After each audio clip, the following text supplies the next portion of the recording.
10 years ago, we spoke about e-government, and that in 10 years, e-government will be normal government. It will be included in the thing, what's called government. And I'm really wondering, and I'm really have a view on it, what will be in 10 years? Will cloud computing be in 10 years cloud computing as we think about it? Or will be the shape of the society, the people thinking about absolutely different? This is what we speak about afterwards. Please, Professor Bosch, feel free for your questions. We start right now with a question to the panelists from the speeches. And afterwards, maybe we find 10 minutes to speak about a topic like this. Professor Bosch, feel free. I think Mr. Ebert has touched with one sentence a very key issue.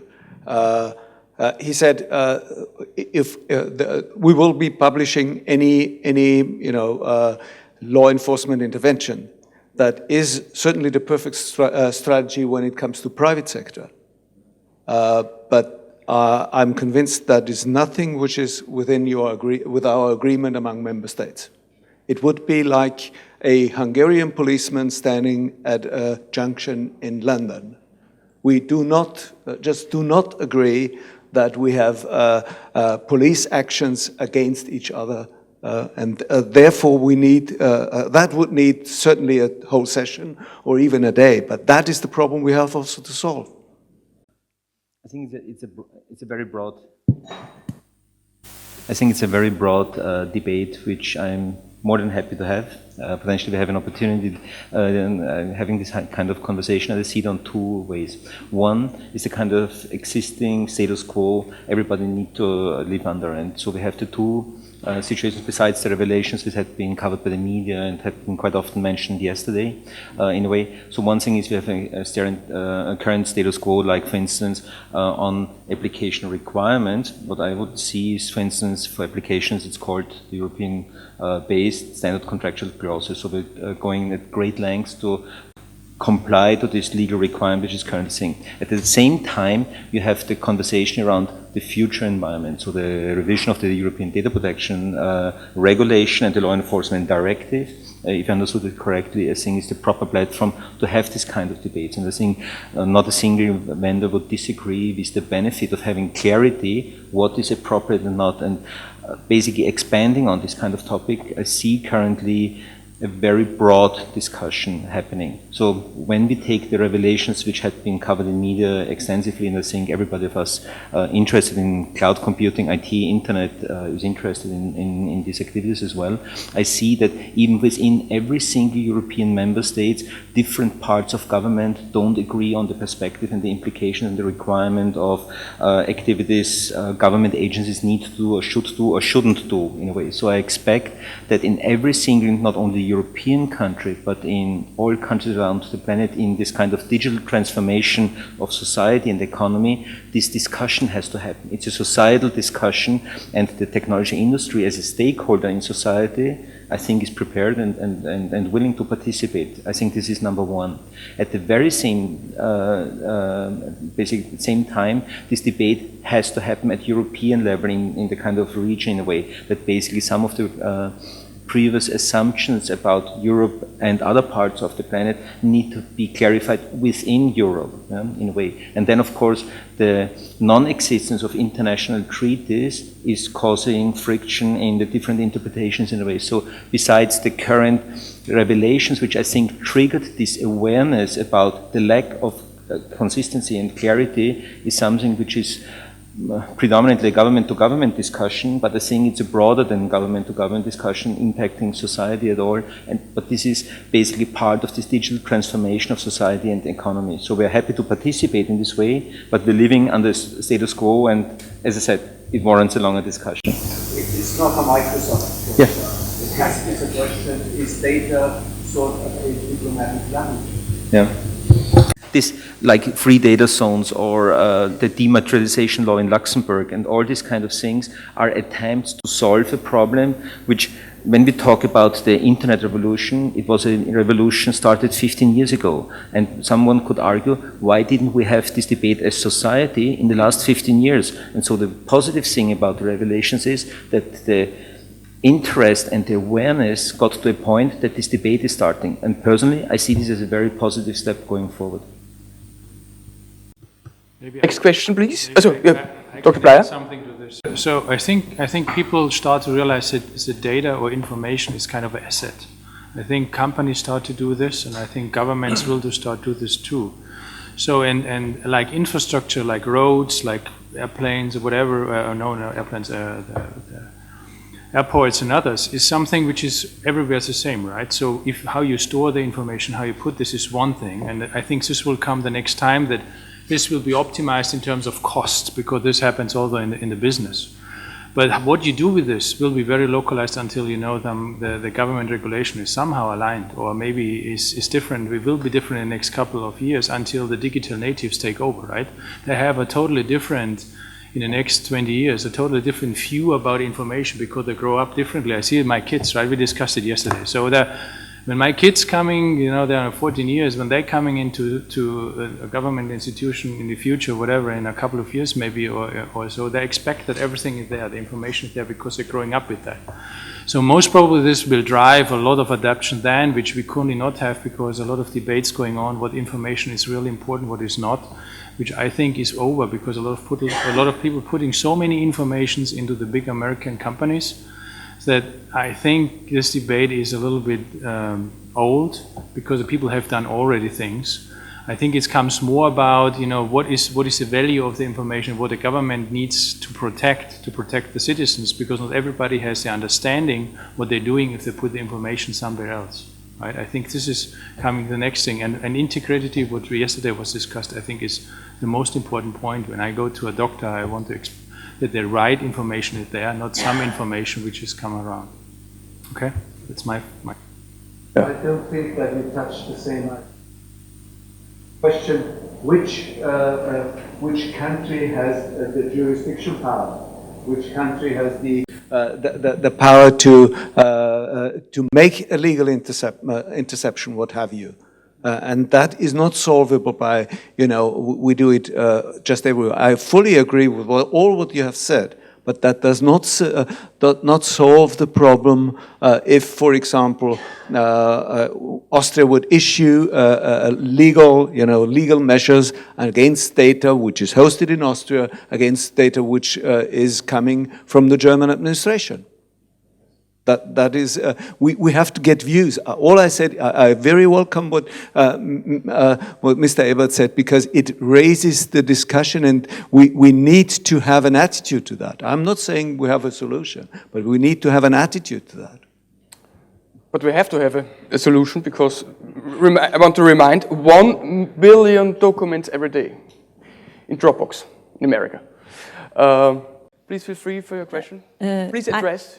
Yes, I am a member of European Economic and Social Committee and rapporteur on the new Commission proposal for the European single telecom or European operators single market.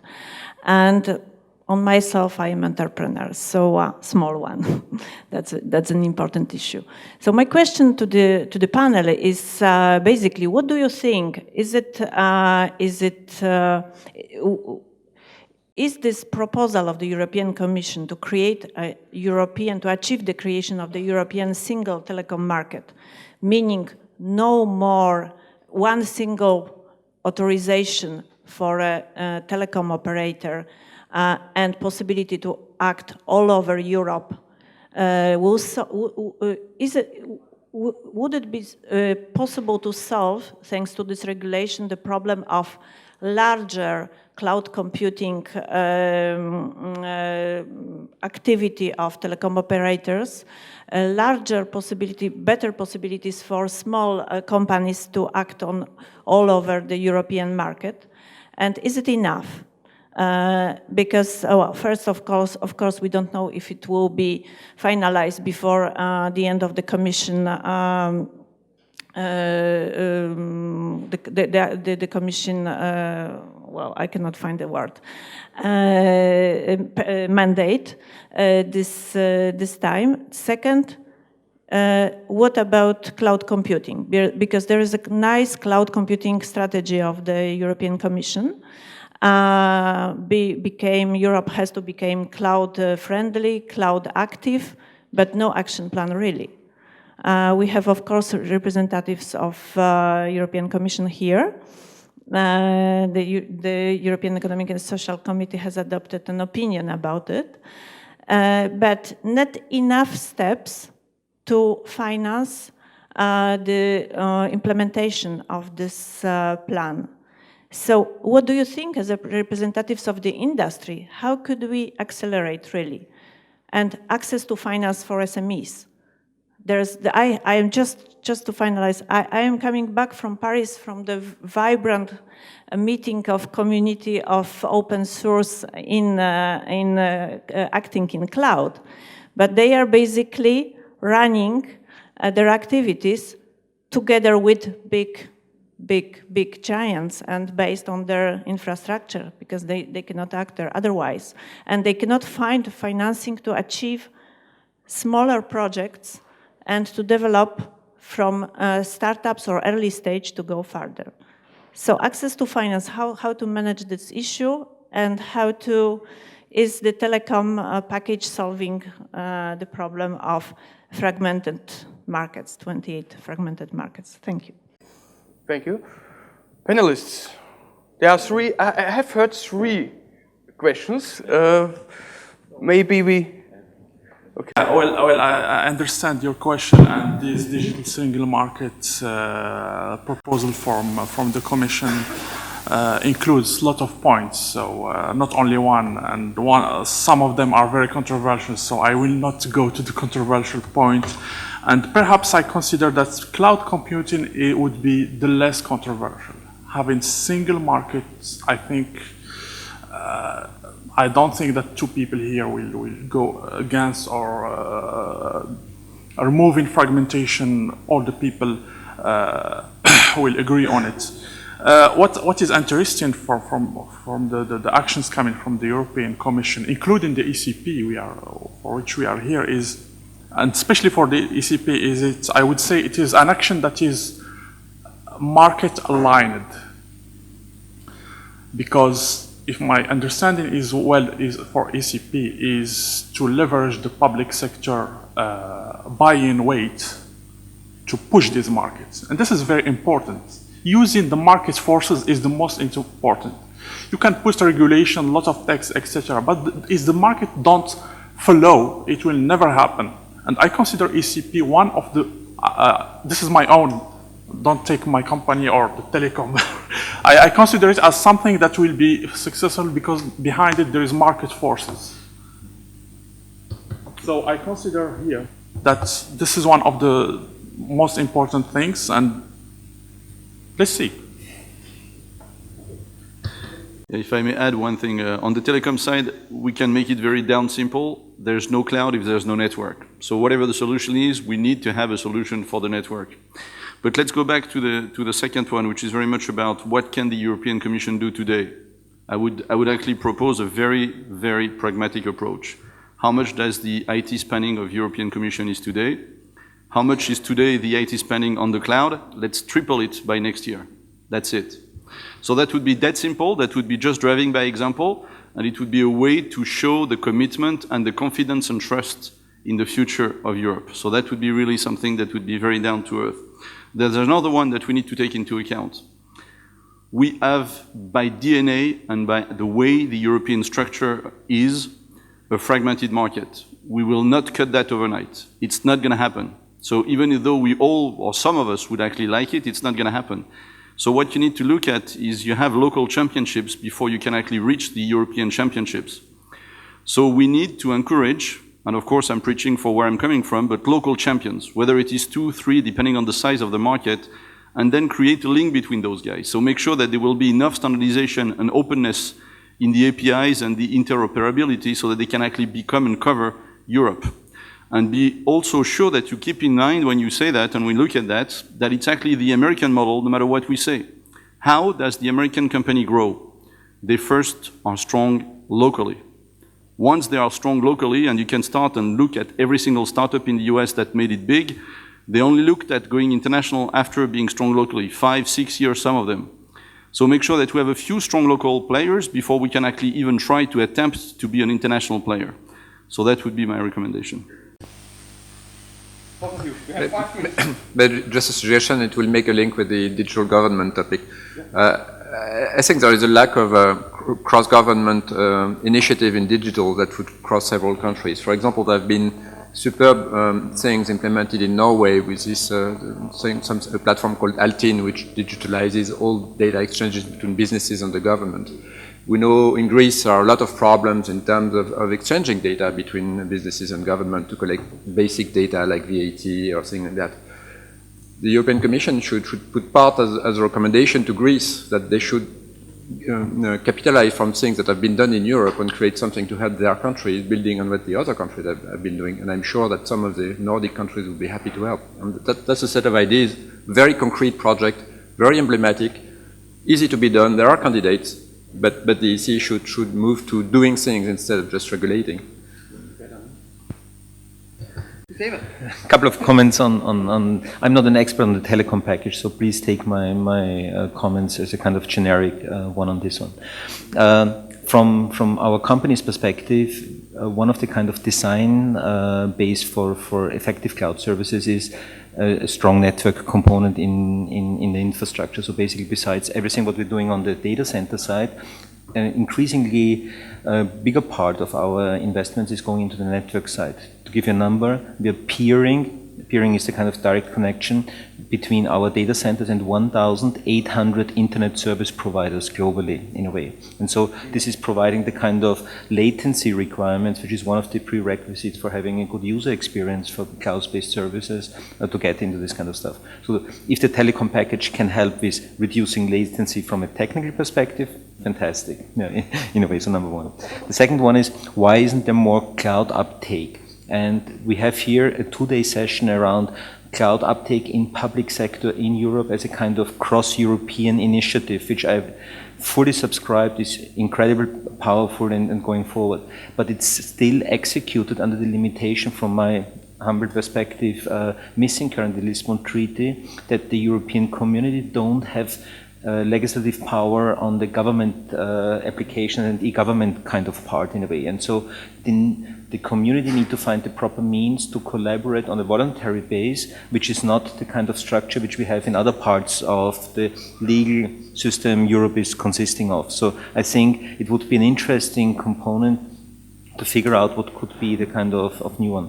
And as you asked a question around open source, and for historical reasons, I would love to respond to the OSS question you had, because it's such in our in our gene, because we had been asked about OSS and software for the last 10 years or whatever. Reflex kind of stuff, so I would like to answer it. Basically, what you see in the current environment with which cloud is providing on the consumer and commercial side, what is called internalization of OSS. So basically what the OSS community is developing as open source software is being used by many of the big cloud providers as internal infrastructure for the services, and basically not externalizing back the innovations they're building on top of this kind of part, which is somehow disrupting the development model of OSS in a way, and there has been licensing change stuff. Is number one. The second one is that the transition from classical IT on-premise to clouds is basically creating this interaction in a much tighter way which used to be. So for instance, our infrastructure as a service, which we offer under the brand name Microsoft Azure, is to a significant percentage being used by OSS Linux-based virtual machine clients, and this is just,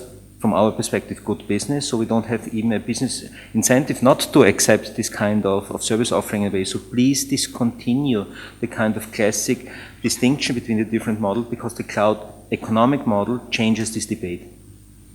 If I could add one thing actually to answer on the last point, which is access to capital.